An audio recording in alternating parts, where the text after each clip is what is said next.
My name is Sandy Adomaitis, the social media director for the Page International Screenwriting Awards, and your host for the Writers Hangout, a podcast that celebrates the many stages of writing, from inspiration to the first draft, revising, getting a project made, and everything in between.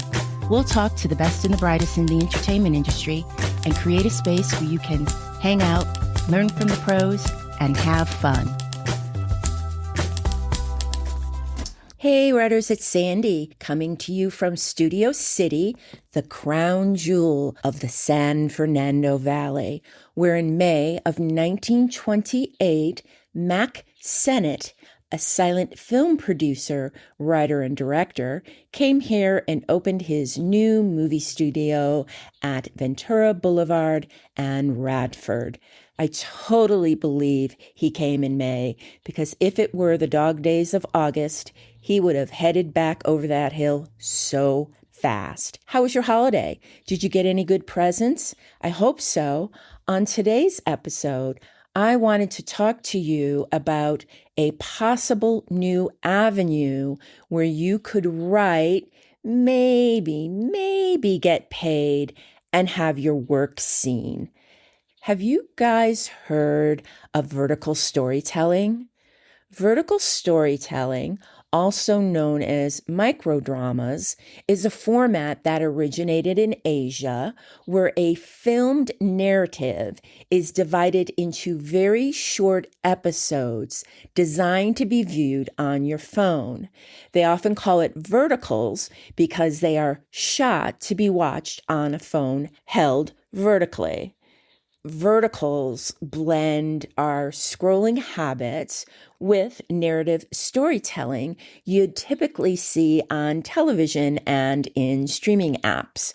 If you've ever been on TikTok, Instagram, Facebook, or Snapchat, in between cat videos and confusing celebrity posts, you have watched vertical videos where dramatic, sometimes funny stories unfold with engaging characters, twists, and endings that hook viewers enough to keep watching for more. One of my favorite verticals is a series on Instagram. It's a mockumentary-style show featuring a glamorous Upper East Side emotional terrorist, Margot, and her assistant, Jules Hazel, both adorned with Alex Batar's signature bangles, accessories, and bags.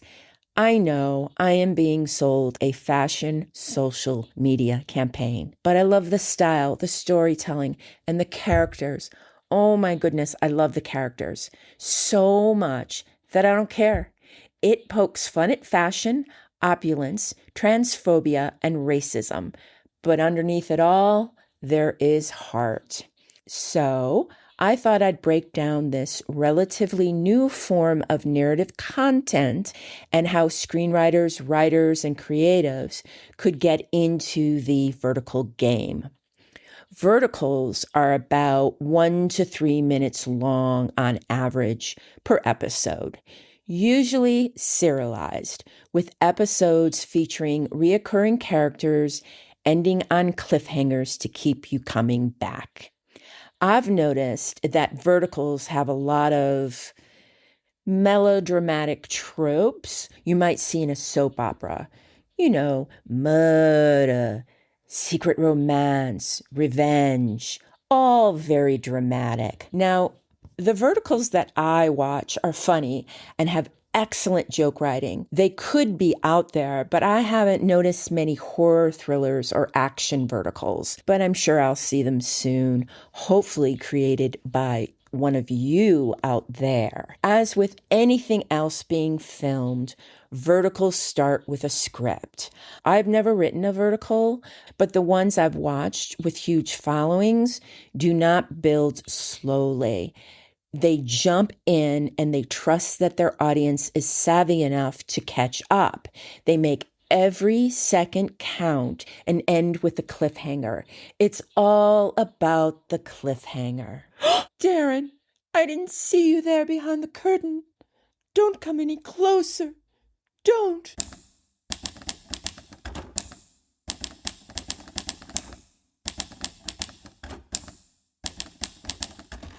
Writers, I'm thrilled to tell you about our new sponsor, Novelium. This fantastic writing tool quickly turns chaos into clear, well-organized stories. Think of it as having a helpful story editor right by your side, catching things like plot issues, pacing hiccups, character and continuity glitches.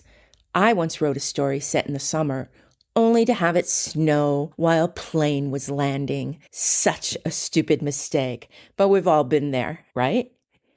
Writers, I want you to all lean in close, lean in close, because what I say next really matters to you. Novelium never tries to write for you. It keeps your voice completely intact while it catches everything that might break your story. It's a cleaner, faster way to see problems you can fix early instead of losing months in rewrites. Writing is hard enough. Stop the story headaches and actually finish your book or screenplay and make your writing journey so much easier and more enjoyable. And to get a free month of Novelium, use my exclusive promo code HANGOUT at novelium.so. That's NOVELIUM.SO. I'll spell that again. NOVELIUM.SO.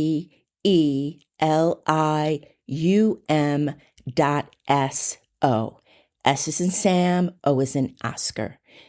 And remember, to get a free month of Novelium, use my exclusive promo code HANGOUT. Now back to the show.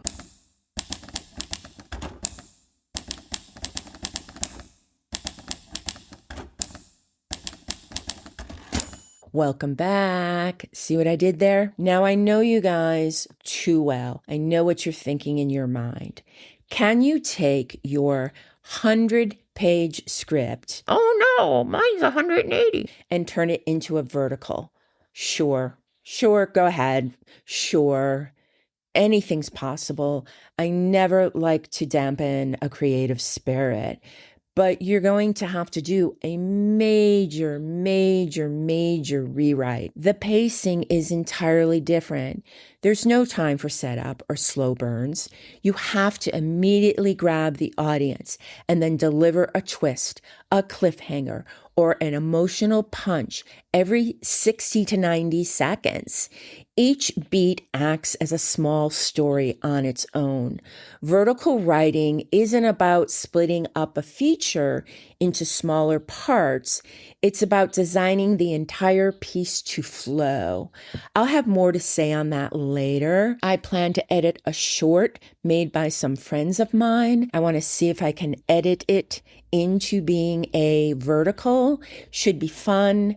Now I know I just said don't take something like your screenplay and try to make it into a vertical, but this short actually does lend itself in pacing to a vertical. So fingers crossed on that one. Now, production-wise, I'm hearing that a typical vertical drama series can have 60 to 80 episodes and is shot in about a week or so. So yeah, 60 to 80 episodes. Sounds like a lot, but again, 60 to 90 seconds. And if you use non-union and affordable actors, you can keep the budget low. Now, budget-wise, micro dramas are much more affordable. Seasons can be filmed with budget ranging from $50,000 to $250,000. Now, I would have done a spit take there if I had any water. I'm not suggesting in any way, shape, or form you invest your own money. Just do a Sean Baker, shoot it on your iPhone, ask your friends for favors, leverage any contacts in your phone. Give them crafty, always give everyone crafty, but no, do not put $50,000 down on the line to shoot a vertical. Write and shoot what you want and put it out there. How do verticals and micro dramas make money? Money is generated mainly through vertical storytelling, app purchases, ads, pay per episode paywalls, vertical coin purchases, and subscriptions. Can you get hired to write a vertical? Great question. Good question. Let's answer it. From the research I've done, most of it is work for hire, and who you get hired by usually owns the IP outright.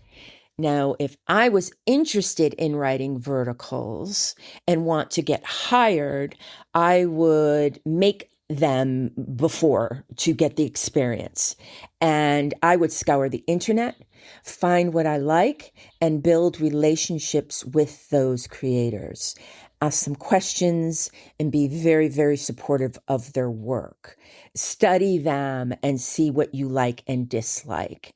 I would go to my local theater and tell them that you will write verticals for their new play.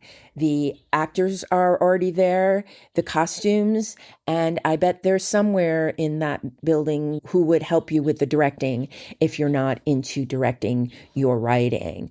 But why not also direct your verticals? You'll become much more attractive in the market if you could do it all. Also, if I was writing a novel, when it came to the marketing of it, I would absolutely do verticals with my characters. You couldn't stop me. I think that would be just so much fun to do. Writers, the more you write, the more you'll write. Make a promise to yourself. In 2026, you'll watch some vertical videos. Then I would like you to write 6 episodes. 6 episodes is too much, 3 episodes. If 6 isn't enough, 9 episodes of your own vertical. Now, if you're writing 6, and that's 90 seconds per scene times 6, you can do that. I know you can do that. And if you love what you've written, why not shoot it and get it out online? 2026 is coming for you, baby. One more thing before I go, and don't make plans for New Year's Eve. The following is a real conversation I've had with Alexa. Please listen for your entertainment. I'm going to know certain things about that character. Hopefully she went to cosmopolitan school, that means she's drinking. I hope she went to I can't say it. Wait, Alexa, how do you say beauty school? Most beauty schools require students to be at least 17 or 18 years old. Are you thinking about enrolling in cosmetology school? No, but thank you. Hopefully she went to, or he went to I hope you found what you were looking for. Hopefully he or she went to cosmetology.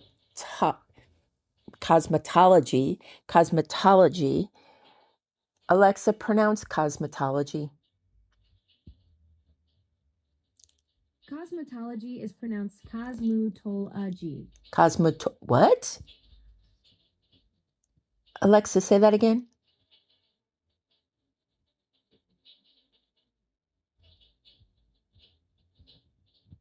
Alexa hates me. So we're just going with beauty school. And hopefully she or he went to beauty school. Sounds like someone's giving you a hard time about your career path. Well, here's the thing. Beauty school and cosmetology school are basically the same thing, just different names. Both teach hair, nails, skincare. Alexa, are you listening to my conversation? I'm designed to protect your privacy. On Echo devices, you'll always know when Alexa is listening to your request and sending it to Amazon's secure cloud. Just look for the blue light indicator or listen for an audio tone. Learn more by visiting amazon.com/Alexa privacy. Alexa, you are gaslighting me, but let's not fight. Thank you for your help, Alexa. I'm just a voice assistant trying to help. Have a wonderful rest of your day. And that's a wrap for the Writers Hangout. Thanks so much for listening. If you enjoyed the show, please take a moment to leave us a review on Apple Podcasts. Your positive feedback will help us keep the show going so we can continue bringing you more future episodes. Remember, keep writing. The world needs your stories. The Writers Hangout is sponsored by the Page International Screenwriting Awards with executive producer Kristin Overn, Sandy Adomaitis, and myself, Terry Sampson. And our music is composed by Ethan Stoller.